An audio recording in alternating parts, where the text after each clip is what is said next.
D'accord, donc aujourd'hui nous allons aux îles de Dubaï. Dans cette vidéo, je vais vous donner le plus de détails sur les îles de Dubaï, ce que je pense de la communauté, ce que je pense qu'il va réellement se passer dans cette zone, et vous donner les avantages et les inconvénients. Et j'ai cherché partout sur YouTube, c'est de loin la vidéo la plus approfondie sur les îles de Dubaï.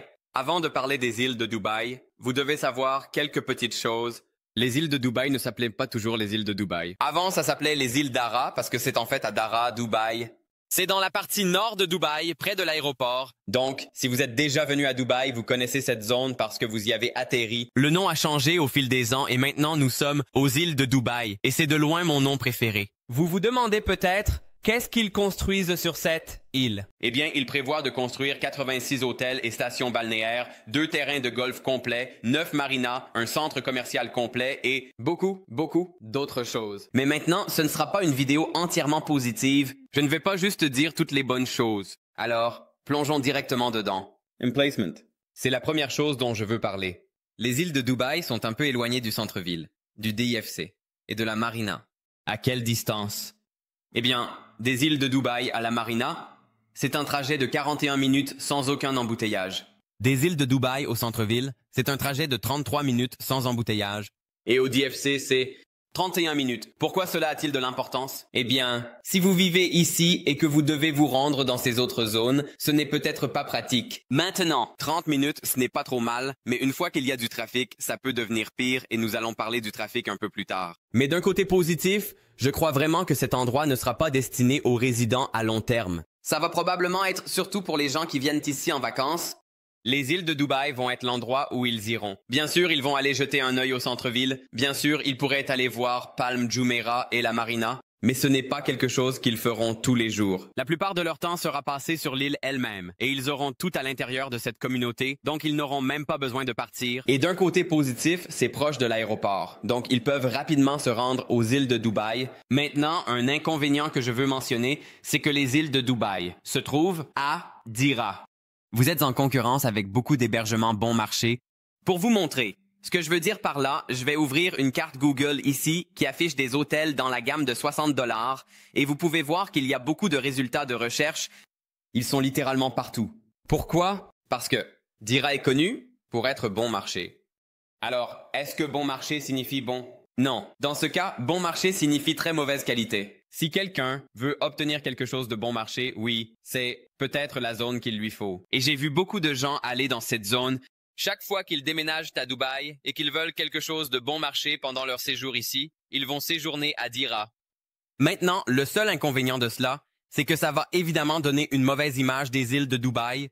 Par exemple, si un touriste utilise Airbnb et qu'il cherche des hébergements dans cette zone, ils vont évidemment voir ces trucs bon marché ici. Mais le bon côté, c'est qu'aucune de ces choses bon marché ne peut se comparer à ce qu'on trouve sur l'île de Dubaï. Oui, ils verront des objets, mais s'ils ne veulent pas de ces objets, alors ils ne vont pas y aller. Ces objets sont de mauvaise qualité, ce qui est la chose la plus importante. Il n'y a aucune valeur là-dedans, c'est juste un prix bas. Et si vous allez au centre-ville et que vous mettez la même fourchette de prix, vous allez rapidement constater qu'il n'y a vraiment rien de disponible dans cette gamme de prix, à moins que vous ne soyez intéressé par un séjour dans une auberge. Donc, j'ai mentionné que je parlerai de la circulation. Et dans ce cas, si vous rentrez chez vous des îles de Dubaï, vers Marina la nuit après le coucher du soleil, quand les gens partent, vous devez vous attendre à beaucoup de circulation. Donc, ajoutez encore 10 à 15 minutes à votre temps de trajet moyen.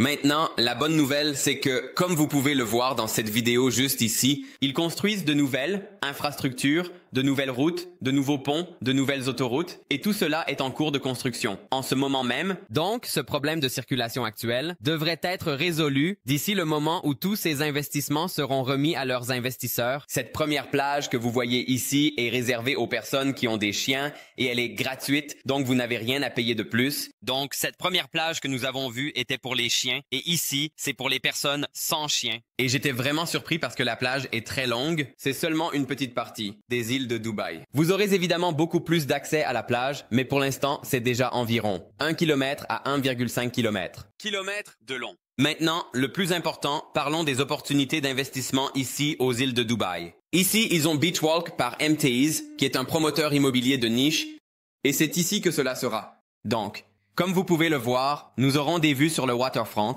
mais il y a aussi des terrains de vent. Et juste un peu plus bas de la route de MTIs, ils construisent autre chose ici. La résidence Edgewater est juste ici et la construction est en cours en ce moment.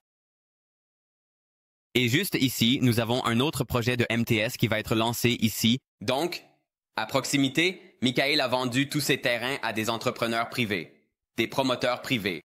Et il y a une période de 5 ans. Dans les 5 ans, ils doivent terminer les bâtiments. Donc, ils ont une date limite stricte. Ce qui est une bonne chose pour cette zone, qu'ils doivent en fait tout terminer. C'est pourquoi tout le monde est super intéressé par cette zone pour investir. Vous pouvez voir que c'est en pleine expansion. Regardez ça! Tous ces bâtiments ici sont en train d'être construits en ce moment aussi. Alors, d'un point de vue investissement, combien payez-vous et est-ce que ça en vaut la peine? Donc, vous payez en moyenne entre 2500 dirhams et 3000 dirhams par pied carré en ce moment. Acheter sur plan pour une propriété en bord de mer avec accès à la plage. Donc, c'est évidemment le moins cher sur le marché à Dubaï en ce moment. Mais si vous prenez en compte combien cela pourrait s'apprécier, c'est là que ça devient intéressant. Si vous regardez une communauté comme Blue Waters Island, le prix par pied carré est supérieur à 5000 dirhams. Donc, dans ce cas, en ce moment, au cours de la dernière année, pour les propriétés à la revente, c'est 5300 dirhams par pied carré, ce qui est beaucoup d'argent maintenant. Cela dit, est-ce que je pense que les îles de Dubaï seront au même niveau que les îles Blue Water? Non, je ne pense pas. Pourquoi? Parce qu'en ce moment, les îles Blue Water sont dans un emplacement fantastique. C'est un meilleur emplacement que les îles de Dubaï. C'est juste à côté de Palm Jumeirah, juste à côté de Dubai Media City et Emirates Hills. Vous avez Jumeirah Village Circle, Al-Bashra, vous avez Motor City, vous avez toutes ces communautés ici, JLT, etc. Il y a tellement de communautés de villas dans cette zone. Vous êtes dans un endroit entièrement développé et vous êtes dans un emplacement de choix. Vous avez des hôtels 5 étoiles, la meilleure gastronomie au monde, des équipements incroyables, littéralement tout ce dont vous avez besoin est près de Blue Waters Island. Cependant, cela dit, pouvons-nous atteindre un prix similaire? Et je dirais que oui. Atteindrons-nous un prix qui dépasse celui des îles Blue Water ou même qui lui fait concurrence? Je ne le pense pas, mais je pourrais me tromper. Je fais juste une supposition à la fin de la journée, basée sur mon propre avis. Donc, dans le cas où vous l'achetez à 2500 dirhams par pied carré et que ça monte à 3000, vous vous en sortez toujours bien. Vous gagnez 500 dirhams par pied carré. Mais bien sûr, c'est quelque chose sur lequel nous commençons à peine à spéculer. Donc, si vous entrez tôt maintenant et que ça monte, bien sûr, vous seriez dans la meilleure position.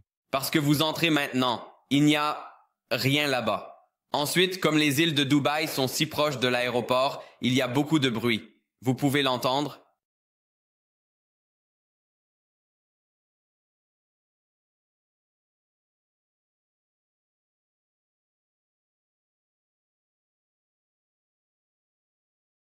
Bien sûr, ce bruit semble mauvais dans la vidéo, mais en réalité, ce n'est pas si terrible.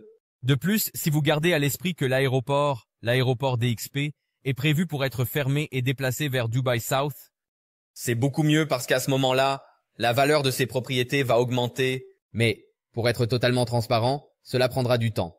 Donc cela est prévu pour être fait autour de 2030. il reste donc encore un peu de temps pour que cela change, et d'ici là, les résidents ici devront supporter ce bruit de jeu. Maintenant, la prochaine chose que je veux mentionner, c'est qu'ils ont déjà une certaine infrastructure pour le centre commercial et le centre commercial en plein air dont j'ai parlé au début de la vidéo. Donc le Dara Mall n'a jamais été achevé, d'accord?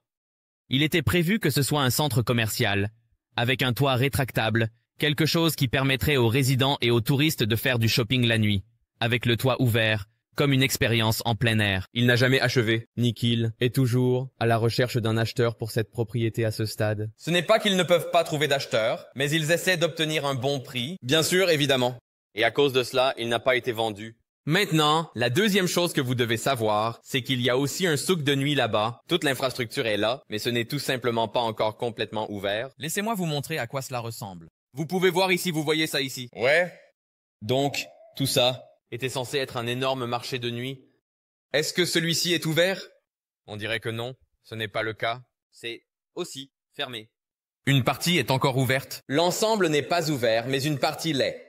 On m'a dit que cette zone est maintenant plus destinée aux personnes qui achètent des biens en gros et ensuite en le ramenant à leur magasin, à Dubaï par exemple. Alors allons jeter un œil. Pour l'instant, c'est 100% vide. Mais quand ils auront fini de construire et de terminer tout près de la plage et tous ces développements, ça va être 100% animé. Je veux dire, il n'y a aucune chance que ce ne soit pas bondé, plein de gens. Ils sont très intelligents. Ils savent exactement ce qu'ils font. Ils n'ont pas construit ça sans raison. C'est sûr. Je sais qu'ils vont avoir un tas de gens ici un jour. Qu'est-ce que ça veut dire? Et ils ont aussi une marina. Alors laissez-moi vous montrer à quoi ça ressemble.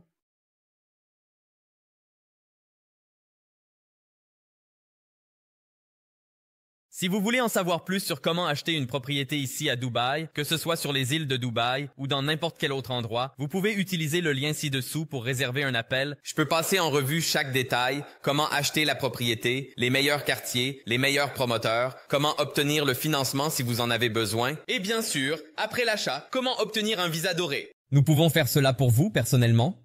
Notre entreprise a aidé à créer plus de 400 entreprises ici à Dubaï. Nous avons aidé à obtenir des centaines de visas dorés pour nos clients également. Nous connaissons le processus et nous pouvons vous aider à commencer.